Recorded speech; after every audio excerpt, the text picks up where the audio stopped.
Hi everyone. This is my video where I'm going to just try to break down how you can communicate with your higher mind, your spiritual guide, um, however you want to call it, your higher self. I'm going to try to break down it's more breaking down a few of the belief barriers that may be stopping you from achieving uh, the type of communication that you're seeking. Um, so that way you can do it in probably try to help you to do it a little bit quicker. Um, One of the big things I want to say right off the bat is that it took me about a year for me to realize that it wasn't like you had to try to achieve a communication with your higher mind. You already have a communication going on, um, but it may be just a little bit more muddled, and you're just not quite getting as clear as you would like. And part of that is from either um, just having a cluttered mind is what I say, associating yourself with your mind instead of your being. So the association with your mind, your ego self, will cause a lot of thoughts, and you identify with those thoughts, and those thoughts kind of cloud a lot of that communication. The other thing is your belief, which kind of goes with the first one, but I'm just going to try to break it down into two things there. Your beliefs that communication is possible, but not possible for me. I know I was going through that during my year-long experiment. So both those things are just um, are probably um, muddying up the waters, so to speak, so that you don't really think that you have that communication right now. Um, a lot of the problem with um, trying to establish the communication and not feeling like you're having any success is from just not achieving the type of communication that you're insisting on.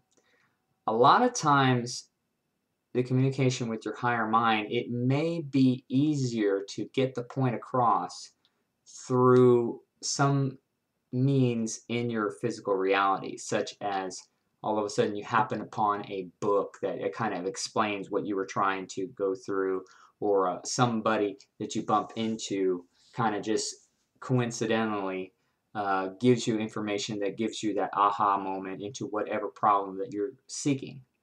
Those things you need to start to acknowledge as information that's coming in, or an idea that all of a sudden will just pop into your head that will explain things. Those things are things that you need to start noticing a little bit more to kind of start opening up that channel. The more you notice the channel that already exists between you and your higher self, the more that you can establish that communication, a lot better.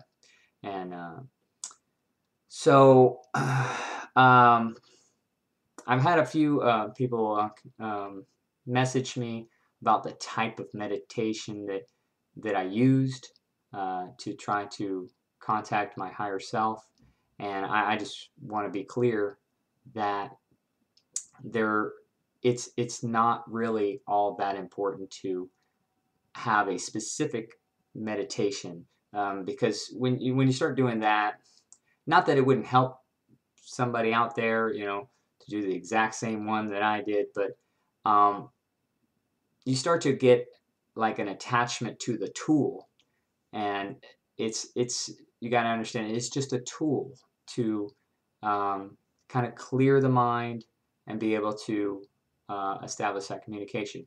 It very easily could be done just as easily, excuse me, by writing whatever question that you wanted answered, pausing for a moment, just trying to clear yourself, and then trying to answer that question. Could be a way that somebody could channel their own higher self by kind of getting the juices flowing, so to speak, but they're getting it in a clear mindset. So that way you don't have to really do like a specific meditation to contact your higher self. You know, you're actually just writing it down for yourself.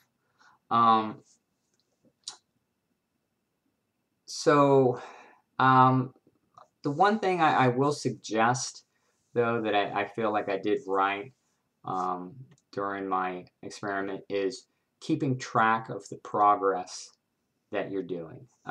If you just say, I'm going to try to, and like I did, I just had it in my mindset. I said, I want to try to establish communication with my higher self, and I want it to be, you know, a lot more significant than what I'm getting right now.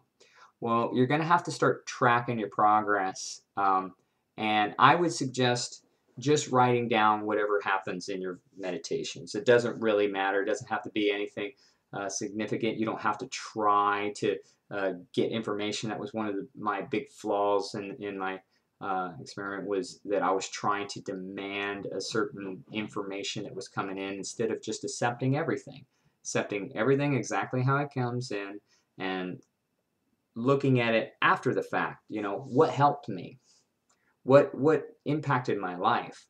Those are the things that, you know, you're going to look at throughout the whole year, you know, or however long you did. I did for a year, I'm sorry.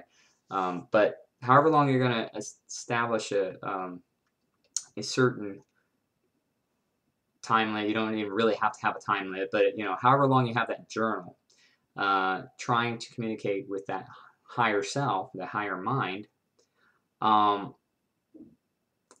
looking back on that, seeing, you know, evaluating it and seeing what helped you. It will give you a different perspective, and you'll be able to judge if you're having success or not a little bit better if you have that on paper, you know, what things helped you and whatnot, versus, you know, like I said, just trying to do it and not keeping track of that. You kind of you'll end up, I feel like you end up kind of getting lost. You don't really get any foothold on anything. You know, it's difficult to learn. So what things worked and what things didn't work, and, you know, whatnot. So I would say the key ingredients for doing it are not really a particular type of meditation. I would say any type of meditation that you can think of will probably work. I don't see that as really an obstacle. You just, the things you're going to need is, you're going to need a desire to do it, because if you don't have some desire, you're not going to do it. You're going to need a commitment. You're going to need a commitment to do it consistently on a daily basis, or at least, you know, a certain time, you know, if not daily, you know, try to do it frequently through the week and have a commitment to do it. Because again, it's like anything else. If you're not doing it continuously, you know, how are you ever going to get good at establishing that communication? And then that will naturally, just by doing those two things, just having a desire and committing to do it, you'll break down the beliefs that are stopping you. Just by doing those things, by doing it, writing it down and everything, you're going to break down those beliefs, because it's really only the beliefs that you can't do it that are really stopping you. What else did I write that? And that's really about it. I mean, it's really as simple as that. I can't think of anything else that, you know, I wanted to make this as vague as possible, because I don't really want to clutter people's mind and get people to get an idea in the head and establish another belief that you're going to have to break through to be able to establish your communication with your higher mind. You want to be as open to everything as possible. And I'll just end with just saying that there's really nothing that I can say that can convince anybody else out there that you do have the communication with your higher mind right now. Um, the only way that you're going to convince yourself of doing that, that you have that, is by doing it and realizing and getting that aha moment that, I see now, I understand, what he was talking about. I understand that I do have that communication right now, and I know the best way for me to do it. And again, just have fun with it. That's probably a big thing too, is to not take it so seriously, not be afraid to be wrong, you know, just have fun with it. If you're wrong, so what? So what? You know, it doesn't matter. You're just trying to do the best you can. That's all you can do. So that's really it. That's all I have to say, and I appreciate everyone's patience in me making this video. I did have a couple of people telling me, hey, when is it coming out? And I apologize. So I've had a coworker that was at work that just had a baby, and so it's switched up my hours, and I've been working nights lately, and so that's actually the best time for me to make a video. So with my daughter and then my son coming on, in March, so things are changing for me. So I appreciate everyone for watching, and I just want to tell everyone to take care and talk to you soon.